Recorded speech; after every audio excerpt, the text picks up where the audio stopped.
जी बहू। सुमित्रा जी का बेटा था अमित और बहू का नाम था अमृता। सुमित्रा जी की बहू की बातें सुनकर ऐसा लगता था कि जैसे वो बहुत इंटेलिजेंट है, क्योंकि उससे कभी भी कोई भी सवाल पूछो फट से जवाब दे देती थी। अरे भाई, उसके जवाब से तो गूगल भी पीछे रह जाता था। और इसलिए कम से कम सुमित्रा जी के घर में तो किसी को भी गूगल की जरूरत ही नहीं पड़ती थी। जब भी घर में कोई बात चलती, कोई कुछ भी कहता, तो अमृता फट से कह देती, ये तो मेरे साथ भी हुआ था, मुझे इसके बारे में सब मालूम है। एक दिन सुमित्रा जी अमित और अपनी बहू अमृता के साथ अमित के बुआ जी, फूफा जी यानी कि मुकेश और उर्मिला जी के यहाँ पर मिलने के लिए गए। अरे बहुत अच्छा किया अमित बेटा, इतने दिनों के बाद आए हो तुम। हाँ सुमित्रा भाभी, कभी तो आ जाया करिए अपने बच्चों को लेकर। आपकी बहू के आने से तो हमारे घर में भी रौनक आ गई है। वो क्या है ना, अमित ऑफिस के काम में बहुत बिजी रहता है, इसलिए उसे तो वक्त ही नहीं मिल पाता। अच्छा, लगता है नौकरी काफी मुश्किल है अमित की। अरे नहीं नहीं फूफा जी, ऐसी कोई बात नहीं है। आप तो जानते हैं ना प्राइवेट जॉब में कितना काम होता है। अरे कोई समझे ना समझे, मुझे तो पता है प्राइवेट नौकरी में इतना काम करना पड़ता है कि इंसान की आफत आ जाती है। लेकिन बेटा, तुमने तो कभी जॉब की ही नहीं, तुम्हें कैसे पता?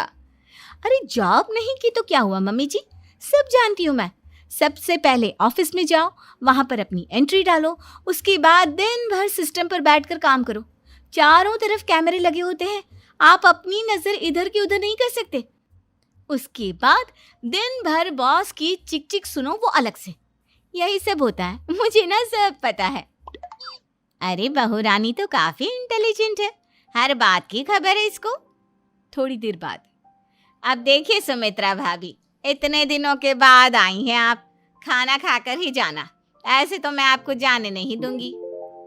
वैसे बुआ जी, खाने में क्या बनाया है? वो क्या है ना बेटा, आज तुम्हारी बुआ जी की तबीयत थोड़ी ठीक नहीं थी, इसलिए हमने सोचा कि जब तुम लोग यहाँ आ जाओगे तो बाहर से खाना मंगवा लेंगे और साथ में बैठकर खाएंगे। लेकिन बस प्रॉब्लम इतनी सी है कि मुझे बाहर से खाना ऑर्डर करना नहीं आता।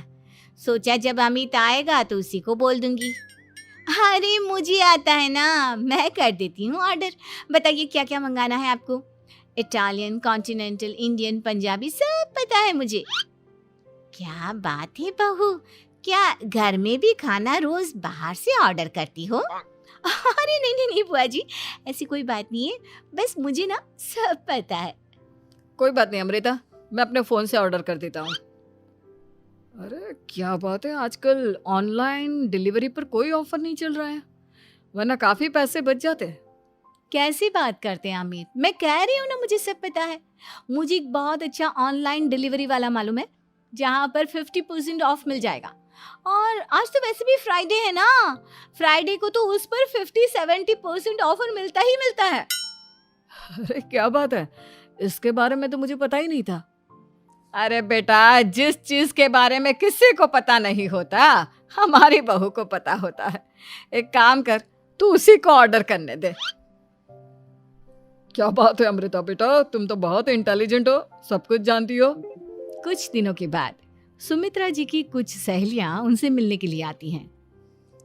अरे सुमित्रा बहन कैसी हो, बहू कैसी है तुम्हारी? अरे पूछिए मत, बहुत इंटेलिजेंट है मेरी बहू, सब कुछ जानती है। क्या बात है, बहू के आने के बाद तो औरतें दुखी हो जाती है, लेकिन तुम तो बहुत खुश लग रही हो। वो क्या है ना, मेरी बहू है ही इतनी अच्छी। अरे तो बुलाओ ना, हमारे साथ बैठेगी, बातें करेंगी तो हमें भी अच्छा लगेगा। सुमित्रा जी अमृता को बाहर बुलाती हैं और उसके बाद सब लोग बातें करने लगते हैं। क्या बताऊं, कुछ दिनों से घुटनों में इतना दर्द हो रहा है कि चला भी नहीं जाता। अब बुढ़ापे में तो ये सब चलता ही रहता है, क्या कर सकते हैं। आंटी जी, आप योगा करिए, योगा और साथ में ना काले तिल खाया करिए, आपके घुटनों का दर्द भाग जाएगा। लेकिन तुमको ये सब कैसे पता बेटा? अरे मेरे भी घुटनों में दर्द होने लगा था, मैंने योगा किया और काले तिल के साथ गुड़ मिलाकर उनके लड्डू बनाकर खाए, एकदम ठीक हो गए हैं मेरे पैर। अमृता, ये तुम क्या कह रही हो? इतनी कम उम्र में तुम्हारे पैरों में दर्द कैसे हो सकता है? अरे मम्मी जी सच कह रही हूँ, एक बार अगर कोई ये नुस्खा अपना लेना बस मज़ा आ जाए। ठीक है बेटा, अगर तुम कहती हो तो मैं ये करके देखती हूँ। मुझे सब पता है आंटी जी, ये मेरे साथ हो चुका है, इसीलिए तो बता रही हूँ मैं आपको, ऐसे नहीं बताती किसी को। कुछ दिनों के बाद अमित अमृता को अपने दोस्तों के साथ घूमने के लिए ले जाता है। क्या यार, क्या जिंदगी हो गई है। सारा दिन ऑफिस का काम करते रहो, अपनी हेल्थ पर तो ध्यान ही नहीं दे सकते। अरे क्यों नहीं दे सकते अपनी हेल्थ पर ध्यान? सब दे सकते हैं, इंसान चाहे तो कुछ भी कर सकता है। क्या बात है भाभी, आप इतनी श्योरिटी के साथ कैसे कह सकती हैं? अरे आजकल ना एक से एक एप्लीकेशन है मार्केट में, और जानते हैं उसमें कुछ एक्सरसाइज तो ऐसी बताते हैं जिन्हें आप अपने ऑफिस में बैठे बैठे, मेरा मतलब लैपटॉप पर काम करते करते भी कर सकते हैं। अमृता, ऐसी एक्सरसाइज के बारे में तो मुझे भी नहीं पता था, तुम्हें कैसे मालूम? अरे मुझे सब पता है, हर चीज की खबर रखती हूँ मैं, जानते हैं ना आप। लेकिन ऐसी कौन सी एप्लीकेशन है और ऐसी कौन सी एक्सरसाइज है भाभी? एक मिनट, मैं आपको अपने मोबाइल में दिखाती हूँ। अरे वाकई में भाभी तो सही कह रही हैं। देखो यार, इसमें कितनी अच्छी एक्सरसाइज दिखाई गई है। अपनी चेयर पर बैठे बैठे एक्सरसाइज भी कर लो, काम भी और हेल्थ भी। वाह भाभी वाह, मजा आ गया। लेकिन अमृता, तुम्हें इस बारे में कैसे पता? अब मेरे साथ जो चीज हो चुकी है उसके बारे में तो मुझे पता होगा ही ना अमित। मतलब तुम कब ऑफिस में काम करने गई जो तुमने ऑफिस करते करते एक्सरसाइज की? मैं जो किचन में काम करती हूँ अमित, घर के काम, वो किसी ऑफिस के काम से काम है क्या?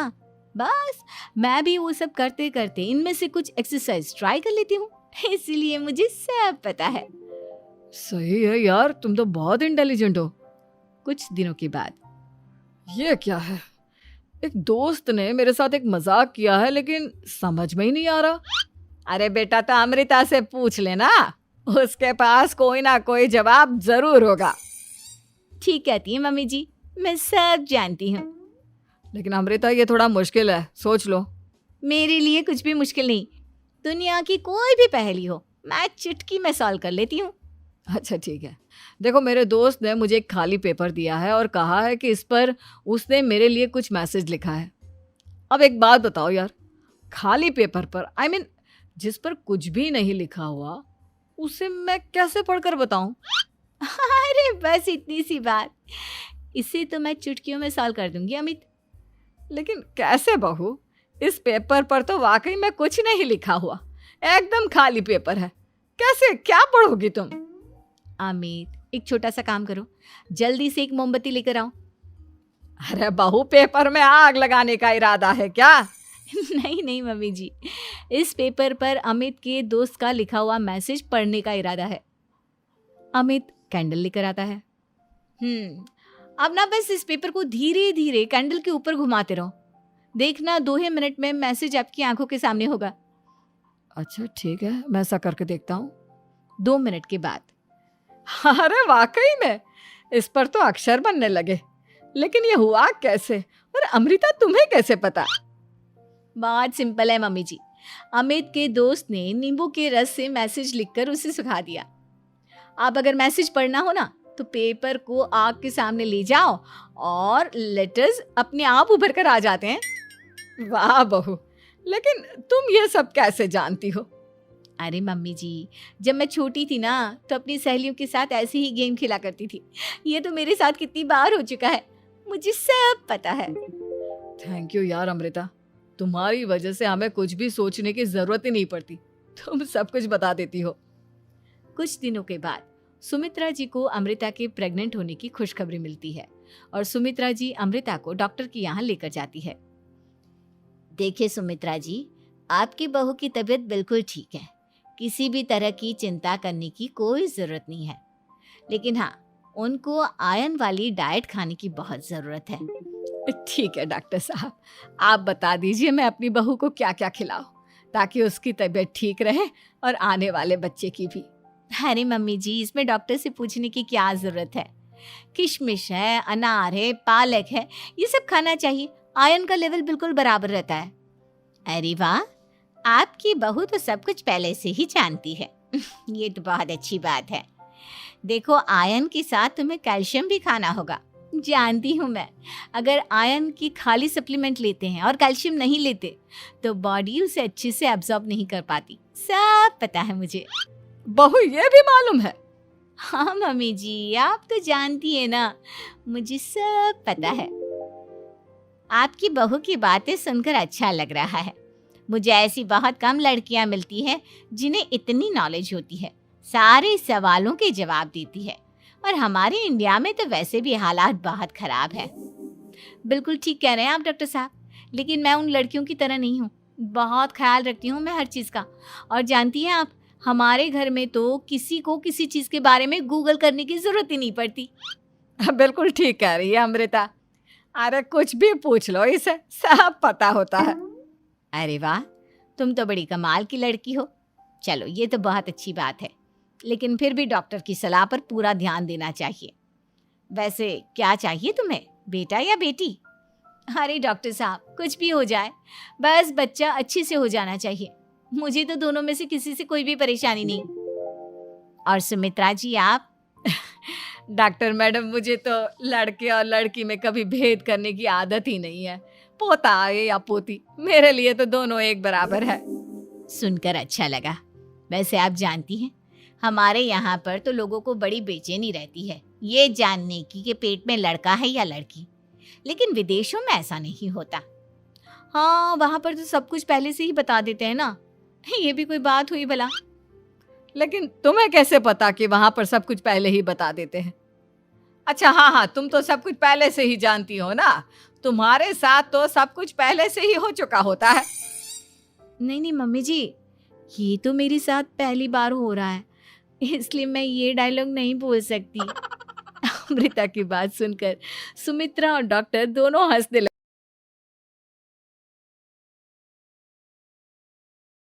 बहनों की लालची भाभी। करिश्मा, रेशमा और मनीषा 3 बहनें हैं। उनका एक भाई भी है, मयंक। मयंक अपनी बहनों को बहुत प्यार करता है, लेकिन मयंक की पत्नी सविता इस मामले में मयंक से बिल्कुल ही अलग है। वो अपनी ननदों का जितना बुरा कर सकती है उतना बुरा करती ही रहती है और अपनी ननदों पर हुक्म भी चलाती है। करिश्मा, तुमने अभी तक नाश्ता नहीं बनाया? तुम्हारे भैया को ऑफिस जाने में देर हो रही है। हाँ भाभी, बस अभी बनाती हूँ। करिश्मा, तुम ये ढीलापन छोड़ दो। कल को पराए घर जाना है। वहाँ अगर तुम इस तरह से काम करोगी तो लोग क्या कहेंगे कि माँ ने और भाभी ने कुछ सिखाया नहीं। और तुम्हारी दोनों बहनें कहाँ हैं? अब रेशमा मार्केट गई है और मनीषा सो रही है। क्या? सुबह के 8 बज रहे हैं और ये महारानी अभी भी सो रही है? ये कहते हुए सविता अपनी सास दुर्गा देवी के पास जाती है। माँ जी, देख रही हो अपनी बेटियों के तौर तरीके? क्या हुआ बहू, सुबह सुबह क्या कर दिया मेरी बेटियों ने?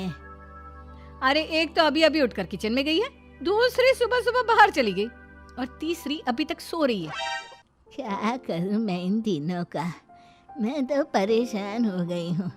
जाकर उठा उसे और रेशमा से मैं बात करती हूँ। सविता सीधा मनीषा के कमरे में जाती है और उससे कहती है, महारानी जल्दी उठो, सूरज सर पर आ गया है। भाभी थोड़ी देर और सोने दो ना, मैं रात को लेट सोई थी। वो क्या है ना, यूनिट टेस्ट चल रहे हैं। शराफत से उठती है या नहीं, या फिर पानी की भरी बाल्टी डालूं तेरे ऊपर? नहीं भाभी, मुझे बिस्तर में नहीं नहाना, उठती हूँ मैं। मनीषा जल्दी से उठकर बाथरूम में चली जाती है। सभी आराम से बैठकर नाश्ता कर रहे होते कि तभी रेशमा बाजार से हाथ में सामान लिए आ जाती है। रेशमा को देखते ही सविता उस पर बरस पड़ती है। लो, आ गई महारानी। ऐसा भी क्या सामान लाना था जो सुबह आंख मलते ही बाजार की तरफ रवाना हो गई? भाभी, कल आप ही तो चीख रही थी कि घर का सारा सामान मुझे ही लाना पड़ता है, घर में किसी को भी किसी काम से कोई लेना देना नहीं है। अब मैं बाजार जाकर सामान ले आई तो आपको इस बात से भी तकलीफ हो रही है? देख रही हो माँ जी, अपनी बेटी की जुबान कैंची से भी तेज चलती है। और मयंक, आप तो कुछ कहेंगे नहीं अपनी लाडली बहन को? रेशमा, अपनी भाभी से ऐसे बात नहीं करते। चलो माफी मांगो। भैया, मैं क्यों माफी मांगू? आप भाभी से बोलिए ना कि हम पर कम हुक्म चलाया करे। हम इस घर की बेटियां हैं और आपकी पत्नी की ननद है, नौकरानी नहीं। लो कर लो बात। इनकी भलाई के लिए कुछ भी बोलो तो इन्हें बुरा लग जाता है। इस घर में यही इज्जत है मेरी। देख लो माँ जी, आपकी बेटी किस लहजे में मुझसे बात कर रही है। सविता वहाँ से चली जाती है। मयंक को बहुत गुस्सा आता है, वो भी वहाँ से चला जाता है। फिर करिश्मा रेशमा को समझाती है। रेशमा, तुम्हें भाभी से माफी मांग लेनी चाहिए थी ना। लेकिन दीदी मैंने कुछ किया ही नहीं, तो मैं माफी क्यों मांगू? हाँ करिश्मा दीदी, रेशमा दीदी जैसे ही घर में आई भाभी ही उन पर चिल्ला रही थी। हाँ, मैं मानती हूँ कि गलती भाभी की थी।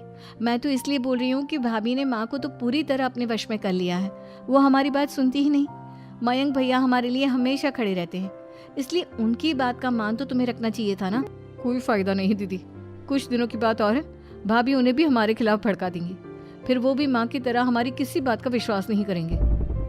इसी तरह सविता अपनी तीनों ननदों को किसी न किसी बात पर परेशान करती रहती थी। एक दिन मयंक अपनी तीनों बहनों के लिए गिफ्ट लाया। करिश्मा, ये तुम्हारे लिए हार का सेट, रेशमा तुम्हारे लिए सुंदर सी ड्रेस, और मनीषा तुम्हें किताबें पसंद है ना, तुम्हारे लिए किताबें लाया हूँ। थैंक यू भैया। थैंक यू भैया। थैंक यू भैया।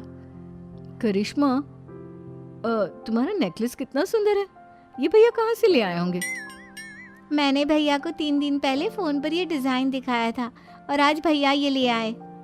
सविता तो अपनी ननदों के गिफ्ट्स देखकर जल गई, और करिश्मा का नेकलेस तो उसे भी बहुत पसंद आया था। अपनी बहनों के लिए कितना अच्छा नेकलेस लेकर आए हैं, मुझे कभी कोई गिफ्ट नहीं दिया। मैं आज ही ये हार चुरा लूंगी। रात में सविता करिश्मा का हार चुरा लेती है, और इसी तरह उसे अपनी ननदों की जो भी चीज़ अच्छी लगती वो उसे मांगती नहीं, बल्कि रात के अंधेरे में चुरा लेती। इसी तरह दिन बीतते गए, और सविता ने मयंक के दिल में भी उसकी बहनों के लिए नफरत पैदा कर दी। एक दिन मयंक ने करिश्मा और रेशमा के लिए रिश्ता देखा, और ये बात उसने घर में सबको बताई। माँ, करिश्मा और रेशमा के लिए बहुत अच्छा रिश्ता आया है, वो लोग कल इन्हें देखने आ रहे हैं। आप और सविता मिलकर सारी तैयारी कर लेना। ये सुनकर करिश्मा और रेशमा खुश हो जाती हैं, लेकिन सविता सोचती है, अगर इन दोनों बहनों की शादी हो गई तो घर और बाहर का काम कौन करेगा? मनीषा तो 1 नंबर की कामचोर है, उससे तो किसी बात की उम्मीद लगाना ही बेकार है। मुझे इस शादी को रोकना होगा। अगले दिन सभी लड़के वालों के स्वागत की तैयारी करने में लगे होते हैं। तभी मयंक अपनी बहनों से आकर कहता है, तैयार हो गई तुम दोनों? देखो, दोनों लड़के बहुत अच्छे हैं, मैं कोई कसर नहीं छोड़ना चाहता, इसलिए तुम उनके सामने अच्छे से बिहेव करना और अपनी भाभी से लड़ने मत लग जाना। करिश्मा, तुम वो नेकलेस पहन लो ना जो मैं तुम्हारे लिए लाया था। भैया, मैं बहुत देर से वो नेकलेस ढूंढ रही हूँ, लेकिन मुझे मिल ही नहीं रहा।